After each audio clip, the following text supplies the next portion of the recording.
Hey everyone, my name is Dustin Blackson with Historic Exploration. So I'm here in Big Stone Gap, and I've got Miss Peggy Beverly here with me, who I was wanting to interview. So, Miss Beverly, how old?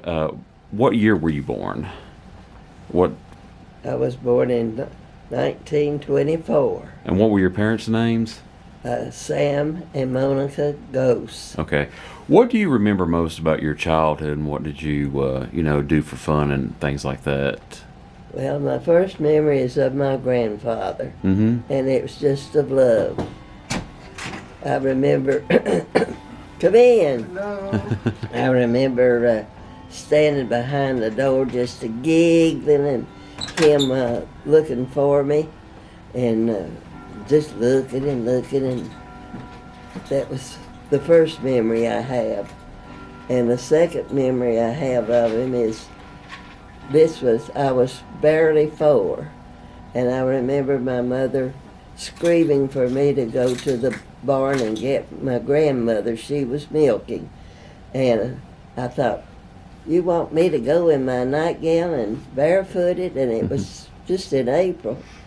But I don't remember going, and I don't remember anything till I thought it was that same day, but I just found out not long ago my nephew he's interested in the genealogy and all that my grandfather lived for 3 days. Really? And I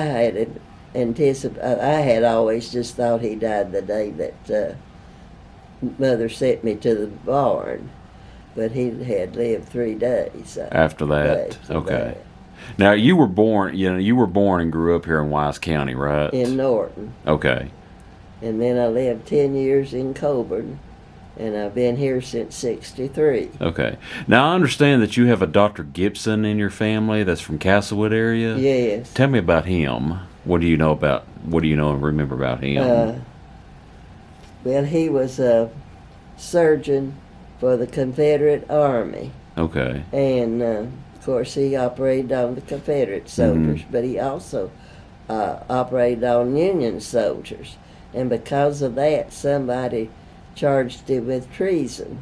Mm-hmm. And he went to Richmond for his trial, and he told them that when he became a doctor, he took an oath that he would help anybody that needed his help. And he said, I could not go back on my oath. And when he went to trial, all charges were dismissed. That's good. And I got a copy of where the document where all charges were dropped, and it's signed by the President of the United States. I would love to see that. Okay. Well, when we not right now, but Okay. when. Also, what do you remember? About the night. Growing up in the 1930s and 40s. During Depression era and all that. Well, I was thinking the other day, back when I was real young, on Sunday we didn't do anything. Nothing was open or anything. And by the time I was a teenager, things had changed. Stores were open on Sunday. And Did you go to church on Sundays? yes, I've always gone to church all my life. Okay. I was taken as a baby, christened. Okay. What was the name of the church you attended on Sundays growing up? Norton Methodist Church. Okay. I've been a Methodist all my life. What sacrifices did your family make, during that time during the Great Depression? Well, I don't know. I know we had always had plenty of food because we had 3 gardens and all kinds of apple trees and fruit trees, pear trees, cherry trees, had a grapevine, and we had raised chickens and had a cow. We only had to buy flour and meal and a few things like that. So we got along pretty well during the Depression. Okay. Where did you go to school at? Norton Norton City School. So what year did you graduate? 43. 43. What do you remember about Norton High School, going to school there? Well, it was just the ordinary school that don't remember anything outstanding. Now, of course, 1943, of course, we're right in the middle of World War II at the time. Yeah, several of the boys from our class had already gone to had already been drafted in. Graduated. Okay. How did World War II affect you when you were in high school, you and your classmates? Well, I can't say that it affected me too much. It was somewhere else. Boys had to leave. Mm-hmm. And I didn't really know anyone that close that lost someone in the war. Several boys from Norton were killed, though. Mm-hmm. So when you was coming out of high school and everything, what was your first job? I worked for People's Life Insurance Company. Okay. And what can you tell me about your job there and everything? I don't remember much about it. I worked there for a year, and then they asked me to come and work in the First National Bank. So that's where I wound up. Okay. Who were some of your teachers, friends, neighbors, and everything from your youth that made a lasting impression on you during that time period? Well, Miss Carpenter was my first grade teacher.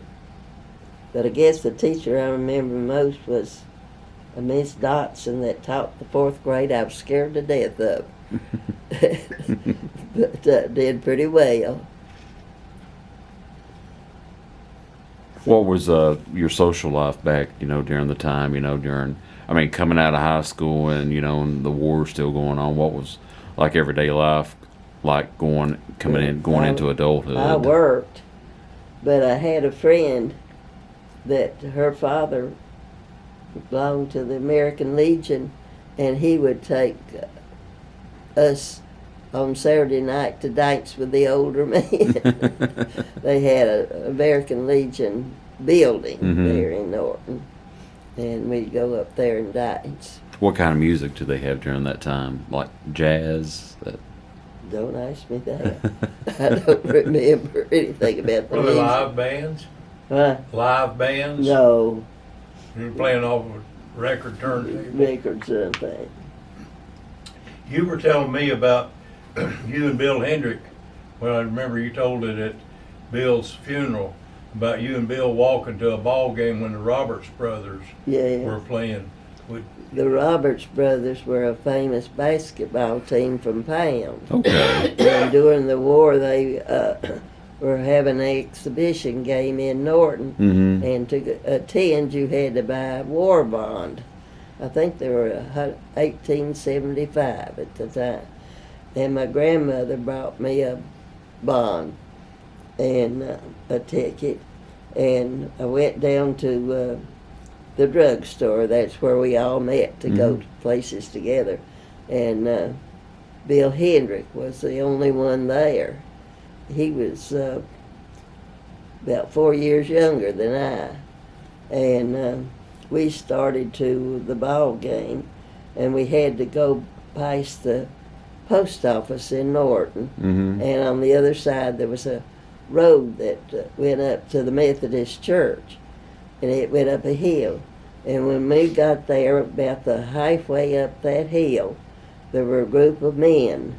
They were in a circle, sort of walking along, and all at once one man broke loose, and bam, bam, bam, down he went. And Bill and I were scared to death. I don't think either one of us saw much of the ball game, but I wish I had thought to say, Bill was a newspaper man, and I wish I had thought to say, at that time Bill ran from the action, but in a few years he would probably have run toward it to get a story for the newspaper. Now, he worked for the Coalfield, right? Yeah, and he was the editor of the Post here in Big Stone for many years. He did work for both of them. Bill was such an integral part of the community here. And another wonderful history. He always had something in the paper of our earlier days. And I remember Peggy telling that story at his funeral. Now, what year did you get married? In 1947. What was your husband's name? Charles Beverly. Okay. Now, how did you all? Now, was your all's life together and everything? How did did you all have like any businesses here in the community? No, when we got married, he had a service station in Coburn, and we lived in Norton for 6 years, and then we moved to Coburn for 10. Okay. And he was mayor of Coburn when we left. What years was he mayor for? Well, we left in 63, and I don't remember just when he... Okay. Did he serve like one term or 2 terms, or? I think he was only served 1 term when we left. Okay. So in the early 60s is when you all moved from Coburn to here in Big Stone? In Okay. 63. Okay, so what did he do for work? Well, when we came to Big Stone, he came to take over nationwide insurance agency. But he didn't like that much, so he got a job at the post office, and he worked there till he retired. Okay. So, did you continue on working too, or? Well, when he was selling nationwide insurance, and I did it for a while till it got tired because I didn't get out and sell. I just took care of what would come to the office. We had an office downstairs, Mm-hmm. and then I worked at Mountain Empire Community College when it first started. Oh, really? Tell me about that. Well, let's see. I was hired in 72 to fill a vacancy in the business office.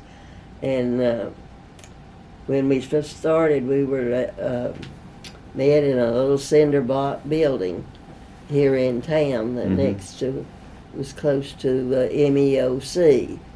And so we'd get new people coming in nearly every day. And then we moved up to the college, let's see. Where it is now? Where it is now. And it was, I had my car loaded down with typewriters, and they were so heavy we got stuck in the mud and had to have a big piece of equipment that was working on the place to come pull us out. Now, going back to your husband, Charlie, did he serve in the? Did he serve? He was in the Navy for 6 years. What during World War II or? Well, Okay.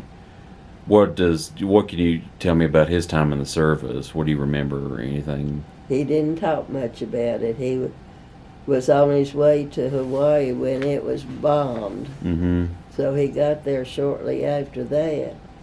But about the only thing he said about his time in service, he said he saw his best friend blown up, his ship blown up. Okay. And that's about the only thing he really talked about. Okay. So, going back to your time when you moved from Coburn to Big Stone Gap, what specific, I know you probably mentioned this, what specifically brought you all over here to Big Stone Gap from Coburn? He had the service station in Coburn, and of course, depended on the mines, and they were up and down, and it was sort of down. And our next door neighbor was the general manager of Nationwide Insurance, and he talked Charles into coming to Big Stone Gap to take the place of a man that had died, and take over his agency. And he didn't like the insurance business. That he got a job in the post office. So he worked his entire life in the postal service. What? He worked his entire life at the post office, or did he have other jobs that he did? Yeah. the service station and the post office, Okay. and a little bit in the insurance business. Okay. So did you continue on working yourself and other jobs, or Uh, was you like actively involved in the community?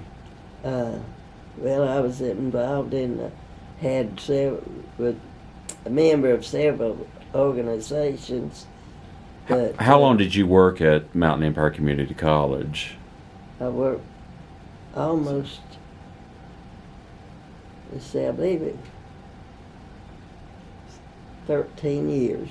13 years? Okay, so did you have different jobs at Mountain Empire Community College, or just... When I went, I worked for a business office, but I transferred to the admissions office, and I worked most of the time in the admissions office. Okay.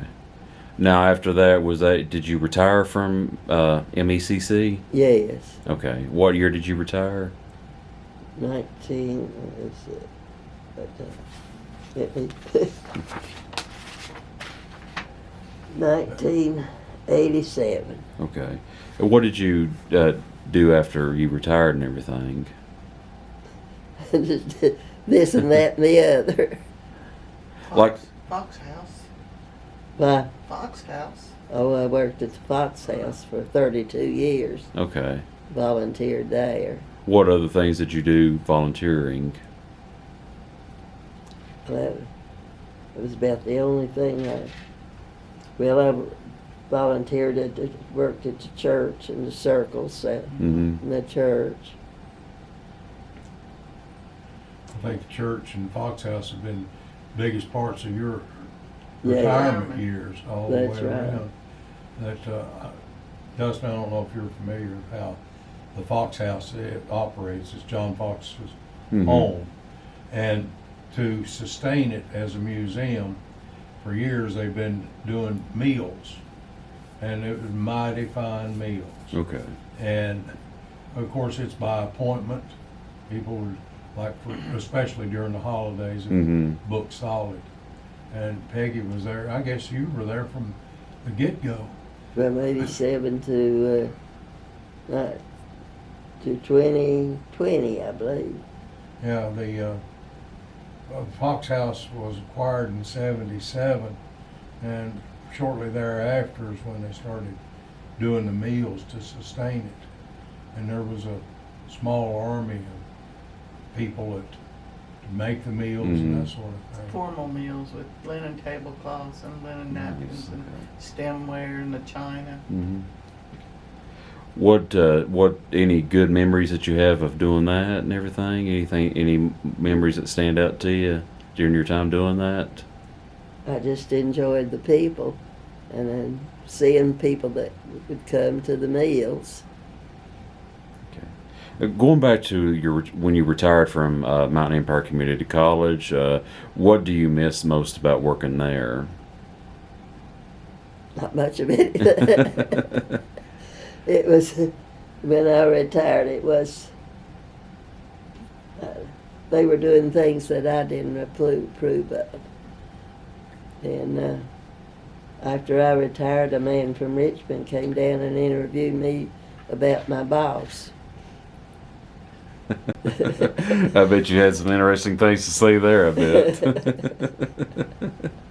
Were you like an impact on when you were there? Was you like an impact on students?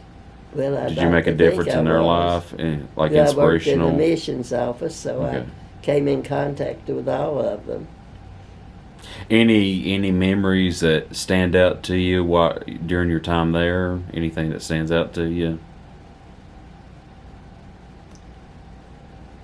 Well, they asked me to do something one time that I knew was wrong, and I went down, before I did it, I went down and had the dean okay it before I did it.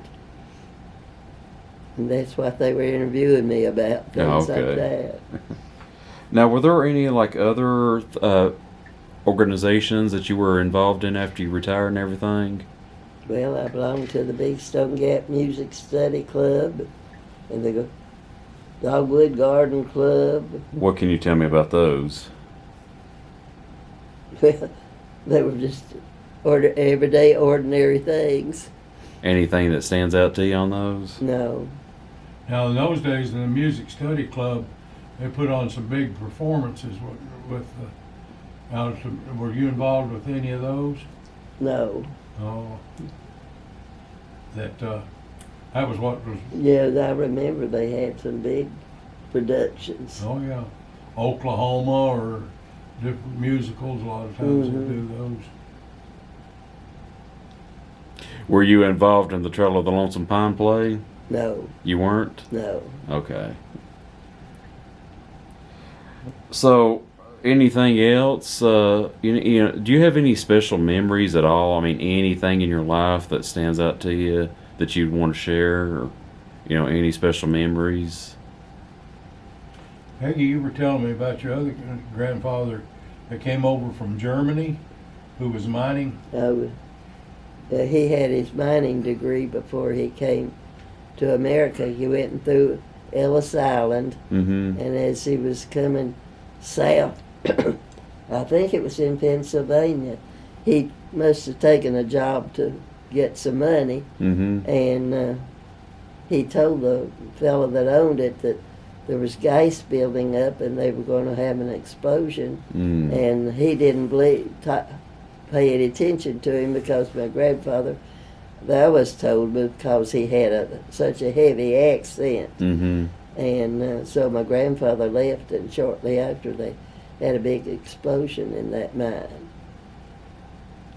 And he opened, not the first, but one of the first mines around in Wise County. Do you know what the name of that mine is? Okay. What year, do you know what year he came through Ellis Island? No. Was it like World War I era during that time? No, it was before then. Somewhere between. I've got it in. My nephew has gone to great lengths about going into our background, and he has all that, and I've got it over there in the drawer. Okay. So you've lived a good long life. You've lived through the Great Depression, World War II, Korean War, Vietnam War. What historical events have changed your life the most on living through all these events? I don't know. But I'll tell you a funny thing but during the war, I had company from two girls my friends that were visiting with me. And at that time, all you could do was go down and walk the streets, unless you were lucky and somebody had a car when you could sit and watch everybody else walk. So we were walking up and down the streets, and a bunch of sailors came by and tried to pick us up, and we didn't go. And one sailor turned to the other and said, "Oh, just let them alone," says, "they're nothing but the milkshake type." So that tells us what kind of person I was. So someone that was born in 1924, how has today's time and made an impression on you with all the modern technology we have today? How has that made an impression on you? Well, I can't think of anything really. I guess I'm just too dull for it to make an impression. She said when televisions came out, she didn't want one. You didn't want a television when they first came out? No, I like to read and I like to listen to music. And when they had a neighbor that had a TV, and anytime we wanted to watch just something, we'd go over to the neighbors. And we were living in Coburn at that time, and my mother lived in Norton. And on Saturdays, I would always go up and take her to the grocery store. And one Saturday when I came back, the drapes in my living room were drawn, and I thought, well, what in the world? And I came up on the porch, and I heard talking, and I opened the door, and there was a TV going. My husband had a TV installed. Now, what kind of going back to what I was talking about earlier with church and everything? What church did you attend here in Big Stone Gap, or still? I'm probably sure you still do. The United Methodist Church. Okay. What any good? Was you involved in the church activities? You know, any like being on committees or anything like that at the church? Well, I used to have an office in the circle. I didn't have any office, I don't think, in the church itself Mm-hmm. that I can remember. Okay. Faithfully filled the pew just every day that she could. Okay. So, is there any other stories about your parents or anything that you remember most about them? Any stories from going back to your childhood about your parents that you'd like to share?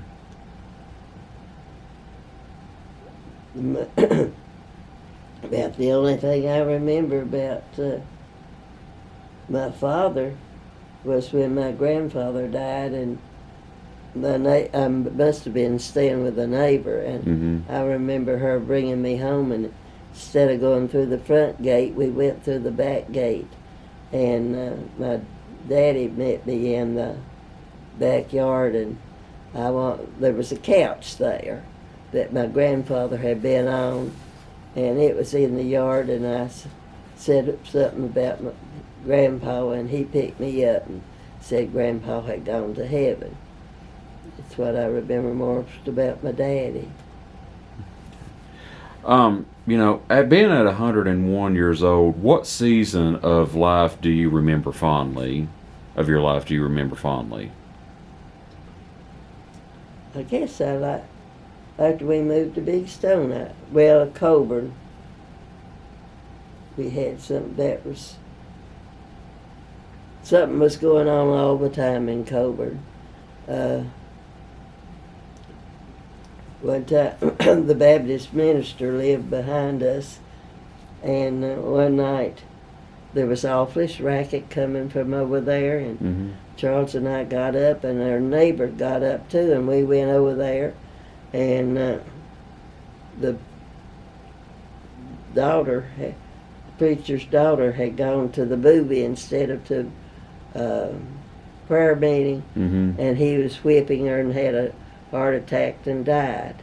Mm. And that's what was going on there. And another time, I was in the bathroom cleaning, and I heard this strange noise, and I went running out the front door, and my neighbor came out her door just about the same time, and we walked down where the noise was coming from, and this man came up over the hill, and his hands were just hanging by, I guess a sinew or something, and he had his hands like that over a gun, and it had gone off. Ooh. And blown his hands off.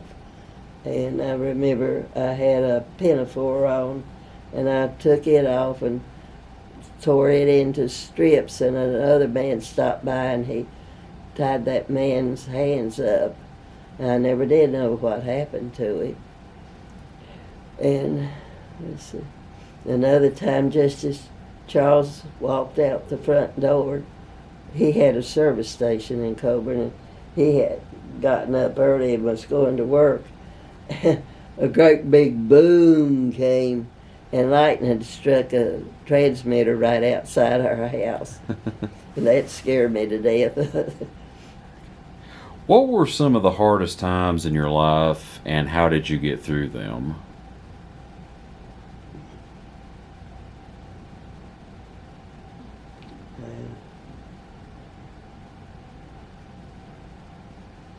I don't remember anything particular.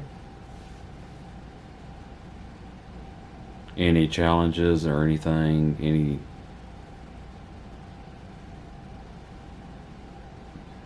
I don't remember anything along that line. Okay. What were some of the people in your life that had the greatest influence on you that made you the person that you are today? Well, when I worked at the bank in Norton, there was a. My memory has never been good. I used to depend upon my mother and my brother, and then when they were gone, I had no one to help me remember. Okay, so let me ask that one last question there before we had some technical difficulties. What were some of the people in your life that had the greatest influence on you that made you the person that you are today? Oh gosh, I don't know anybody that made me had that big of an impression on me. You mentioned the lady at the bank. That's when his camera went down. She had been a friend of mother's, and she and her husband didn't have any children, but they had quite a bit of money, and her nephew they were very fond of him and meant for him to have everything that they had. But in the meantime, they left everything to each other. Now, this made an impression on me. They left everything to each other. Mm-hmm. So, let's see how. She died one night, and he died the next morning. So everything she had went to him, and everything he had went to his family that worked close to them at all. And the nephew that they wanted to give everything to bought a few things at the estate sale. And that made a big impression on me. Now, with you and Charles, I mean, what did you all do for recreation, and what do you remember about him the most? Remember loving him the most. We used to go dancing, and we went to plays, and The barter. Tell him about the barter. the barter. We used to go to the barter when you had to wear a long dress. What do you remember about going to the Barter Theater? I went as a 16-year-old when you could take barter. Mm-hmm. My mother went to summer school at Emory and Henry, and I met a girl over there that wanted to be an actress. So her grandmother had a big farm, and every time they changed to play, her father would take the two of us over to barter with a great big bag of groceries from the farm. Mm-hmm. And that was my first encounter with the barter. What were some of the plays that you all saw there? Gosh, don't ask me that. But I saw Gregory Peck was there, and another man that made a big impression in Hollywood, and he was a dark, swarthy actor, and I cannot remember his name. Ernest Ernest Borgnine? Borgnine? Oh, Ernest Borgnine had McHale's Navy later on after He was at the barter. I don't believe that was Now, it. you need to tell him about when you all went and saw the woman over the balcony. The what? That woman, when you were on the balcony. everybody dressed to the hilt. Oh, back then you wore evening dresses to barter, and we had a seat. I don't remember what they call it, but it was way up high. Mm-hmm. There was a lady below us dressed in a green evening gown, cut very low. And I said something to Charles. I said, "Did you see that?" And he said, "Yes, 2 or 3 times." He had a good sense of humor. Yes, he did. What do you want people to remember most about Charlie? Or Charles? I mean. He wanted to be called Charles because his neighbor had a horse named Charlie. So we called him Charles all the time.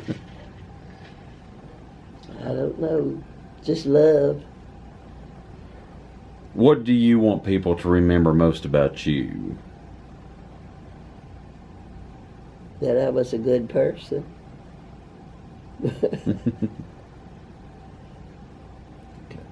You know, at being 100 years old, what do you know about living a good life that you wish you had known when you were young? Well, I thought I lived a pretty good life. We didn't have anything, but I said we weren't hungry. But I had a loving mother. And, I went to school and I had friends. Okay. Is there any what advice would you give to your younger self? If you could go back in time, what advice would that given what knowledge you have now, what advice would you give to your younger self? Enjoy each day. That's all I can think of. What do you see with younger generations today, that not necessarily taught today, that was taught when you were growing up, when you was younger? What advice do you have for younger generations and generations to come? About your father and mother. Anything else about, like everyday life, patience, love?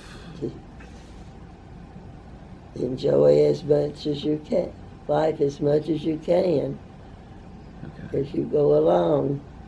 You grow older. Okay. Jack, anything that you can think of?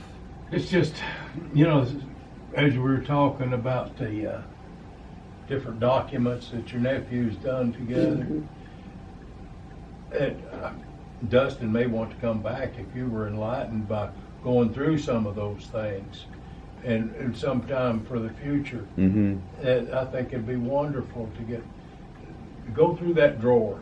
Well, It may spark some things that, Peggy, this is the little things that you have brought out today. It may not be big in the overall scheme of things, but it is so much part of our history here. And just like with your grandfather having to go out to Richmond, we think so much of the Civil War was at these big battlefields, Vicksburg or Antietam or whatever, but it affected so much in our lives around here. It did, yes. And apparently, he was right amongst it. And I think that if anything that you could go through sometime here, and that might kindle up some other thoughts, and then I think Dustin would be interested in those documents. Okay. And that might be something for the future. But I think this has been a wonderful start to get going. I've learned a lot just this afternoon, and it is so crucial. You mentioned about being in the Dogwood Garden Club, and there is so much of that. It may not be a big whoop nationally, but Claire Lou Kelly got the Dogwood started, and she was the one that was instrumental in getting the drama started. And her claim to fame was getting the cows off the streets in Big Stone. And there's just so much in relationship. My mother was in the Dogwood Club too. It was just those little simple things. Do you remember it would have been the Christmas show of '62. It was in the gym up here at Big Stone, and they had 4 garden clubs, and they filled that gym with flower arrangements for that Christmas show. You remember doing that one?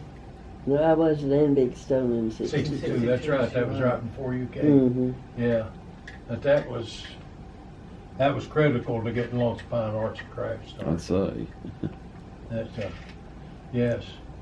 I didn't mean to wear you out, but I hope that I hope that Dustin, you got something. Oh, I definitely got a great deal. Yes. I was thinking about, not too long ago, about being at my grandfather's in Castlewood.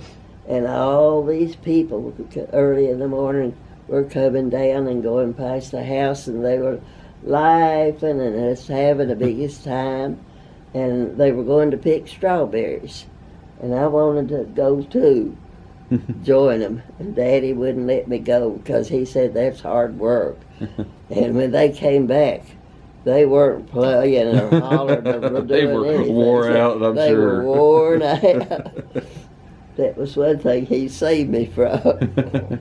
What do you remember about your visits to seeing your family in Castlewood? What do you remember about that as a kid? Well, I didn't know my great-grandfather that was a doctor, and my other grandfather, they called him Squire. Mm-hmm. I never did really know what Squire meant. Was that so? That was a nickname for him. It was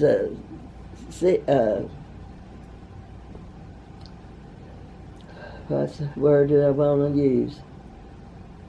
It was a Title? title, Squire? Squire. Squire is what they call lawyers. Squire was a person, I don't know about lawyer, but Or no, I'm thinking Esquire. yeah, Esquire, Squire. I don't know. I don't really know the term of it. I think more of a British term. Uh-huh. Now, was that My Gose? grandfather Gose, uh-huh. Wow. They always called him Squire Gose. And I mean, just that name. I never did really know what that meant either. It commanded authority, Yeah. dignity. Yeah. Now, what do you remember? Did you growing up? Did you and your family go on any trips, vacation, anywhere? She's been to Italy. We used to go from Norton to Castlewood, where my grandfather lived, and Mother said they would have gone a lot more often, but I'd get so car sick with those fumes that came up out of the car. Mm-hmm. So I vaguely remember going on the train up there Mm-hmm. from Norton to Castlewood. Was that a pretty regular thing, taking the train? I really don't know. See, I ain't always enjoyed my trips to Castlewood. I know they had a big pump organ. My grandmother taught music, and I remember pumping that thing and making the awfulest racket. Did you know any other, like other distant family, cousins, aunts, uncles, anything? Yes, I used to play with Sam Gibson. He was some kind of a cousin, I guess. Okay. And my Uncle Clarence had a country store. Mm-hmm. And he would give Sam Glenn and me a Zero candy bar. I'd never had one before. We didn't have candy when I was growing up because we couldn't afford it. Mm. I remember one time my mother bought a Milky Way, and I don't know, I guess that Milky Way lasted about a week because she cut us, George and me, just a little piece every day. Mm. Now, here tell you've been to Italy. Yes. What can you tell me about that? I can tell you that we had just gotten there, and I was looking around, and they had all this graffiti on the buildings and everything, and I was looking around, and one of the other members of the group came up and said, let's see, what was it she said? Oh, about it being a mess or something, and I said, well, I'm enjoying it. It's the first time I've been here. She says, my goodness, you're a late bloomer, aren't you? I remember that. And I went to Alaska, went to Hawaii. What do you remember about those trips?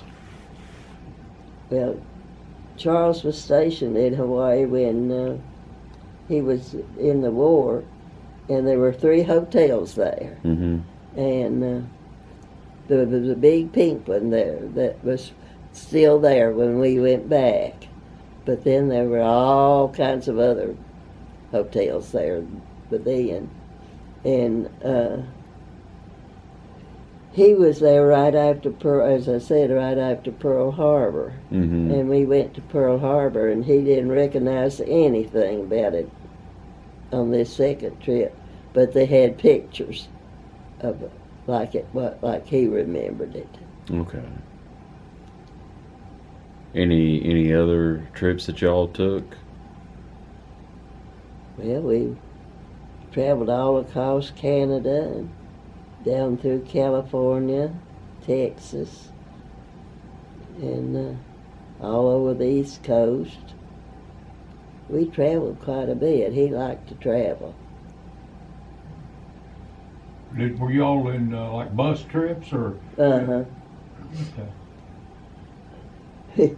We were going up somewhere out west a mountain, and that was the biggest drop down. Charles says, "Can't you just see me driving up here and trying to look over the edge?" So, is there anything of these, out of all the trips that y'all took, is there anything? What's the most memorable trip that you have? I don't know. I remember the trip to Vancouver. I thought that was one of the prettiest places I had ever been.